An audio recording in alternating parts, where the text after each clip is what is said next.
જય દ્વારકાધીશ મિત્રો. તો આજે આપણે આવી ગયા છે જેડી વડાપાઉંમાં ને ચાલો તમને આજનું અહીંનું જે સ્પેશિયલ આઈટમ છે કે સ્પેશિયલ રેસીપી છે તમને બતાવીએ ને અનોખો અંદાજ છે જેડી વડાપાઉંનો. તો ચાલો તમને પણ બતાવીએ. ઓકે, નમસ્કાર ભાઈ. નમસ્કાર. તમારું શું નામ જણાવો? સંજયભાઈ. સંજયભાઈ, તો તમારે આ જેડી વડાપાઉંમાં આપણે સાંભળ્યું છે, તો તમે અહીંયા શું શું અલગ અલગ આઈટમ ને કઈ કઈ વેરાયટી બનાવો? અમારી સ્પેશિયલ આઈટમ છે ભેળ, વડાપાઉં, તીખા મોરા, રસાવાળા ગાંઠિયા અને ચોરાફળી. બરોબર. તો અમને તમારી જે સ્પેશિયલ રેસીપી હોય કે સ્પેશિયલ હોય એ બતાવો એકાદી બનાવીને. અમારે જામનગરમાં તીખા મોરા ગાંઠિયા અને ચોરાફળી જામનગરમાં મારા સિવાય કોઈ બનાવતું નથી. હા, બરોબર. અને એની સ્પેશિયલી છે અમારી કે જે છે ખાટી ચટણી છે, મીઠી ચટણી છે, લસણવાળી ચટણી છે. આ ટૂંકમાં તમારે જે આ ચટણી છે એ તમારી સ્પેશિયલ છે? સ્પેશિયલ છે. એટલે મેન જે કલાકારી છે તમારી ચટણીમાં ચટણીમાં જ છે.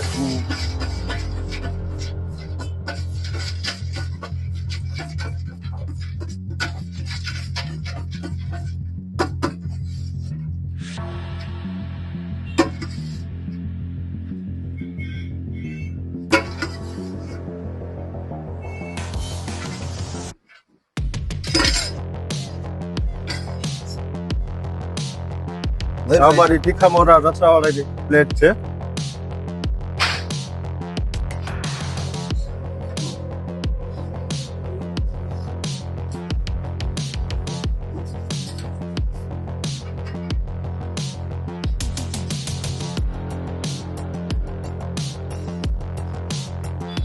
તો મિત્રો તમે જોઈ શકો છો કે આ ભાઈ છે જે તીખા મોરા ગાંઠિયા જે બનાવ્યા છે, આપણે એને ટેસ્ટ કરશું કે કેવા છે સ્વાદે ને ફૂડ.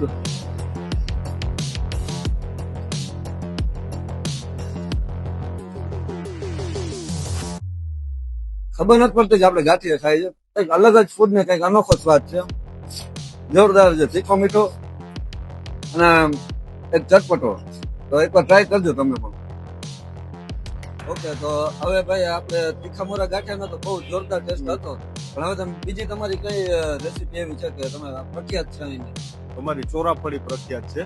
ચોરાફળી જામનગરમાં મારા સિવાય કોઈ નથી બનાવતું. બરોબર. હા, તમને સાદી ચોરાફળી તો જામનગરમાં મળી મળી જાય, જાય. પણ બનેલી આ ટાઈપની કોઈ નથી બનાવતી.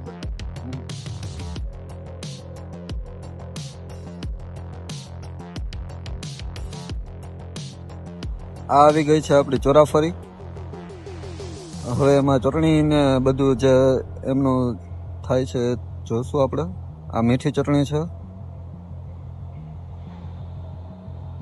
આ છે એમની સ્પેશિયલ લીલી ચટણી જે તે પોતે બનાવે છે.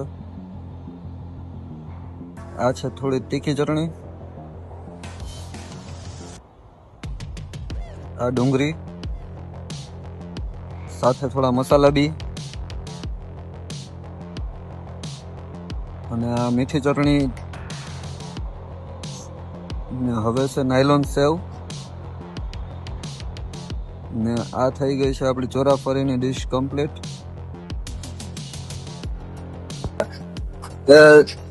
જેડી વડાપાઉંની સ્પેશિયલ રેસીપી ને સ્પેશિયલ ફૂડ હોય ને તો ચોરાફળી.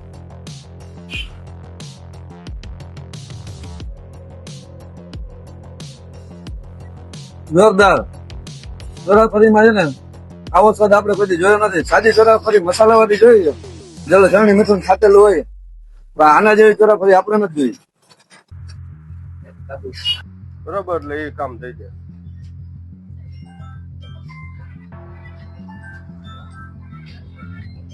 આ જેડી વડાપાઉંનો સ્પેશિયલ વડાપાઉં બને છે બટર સાથે.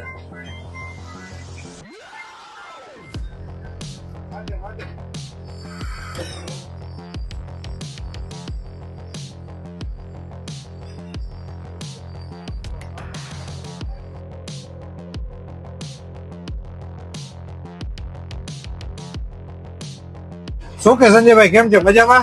મજામાં. હવે તમારું બધું સાંભળ્યું તો છે, પણ તમે આટલી બધી ચોકસાઈ કેવી રીતે જાળવો? તમારી પાસે જાજો સ્ટાફ છે કે તમે બે જ જણા થઈને આટલું મેન્ટેન કરો? અમે બે જણા તેને મેન્ટેન કરી છે અને ચોકસાઈ ઉપર વધારે ધ્યાન આપી છે. અને તમારી બીજી બ્રાન્ચ છે કે આ એક જ છે? અમારી બીજી બ્રાન્ચ છે શાલિગ્રામ હોસ્પિટલ પાસે. કન્યા છાત્રાલયની સામે હા. જેની ડીશ ગોલા અને વડાપાઉં. તો તમે ડીશ ગોલા પણ વેચતા લાગો. આ ડીશ ગોલા પણ વેચે છે. અહીંયા વેચો છો? ના, અહીંયા નથી. અહીંયા લચ્છી અને સવારના ભાગમાં ઈડલી.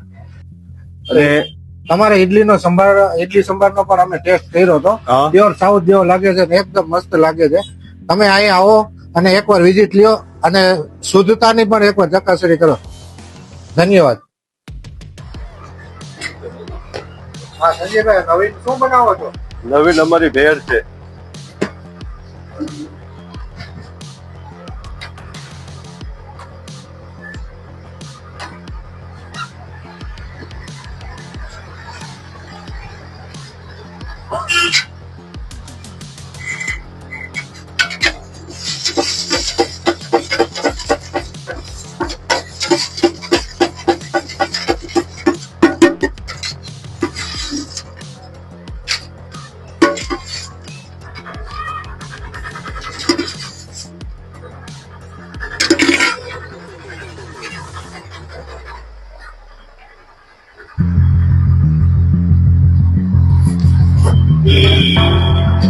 આપણે અહીંયા એક બીજી વસ્તુ પણ જોઈ શકીએ છીએ કે અમૂલ ચીઝનો ઉપયોગ કરવામાં આવે છે. કોઈ પણ ચીલા ચાલુ ચીઝનો ઉપયોગ કરવા અહીંયા આવતો નથી.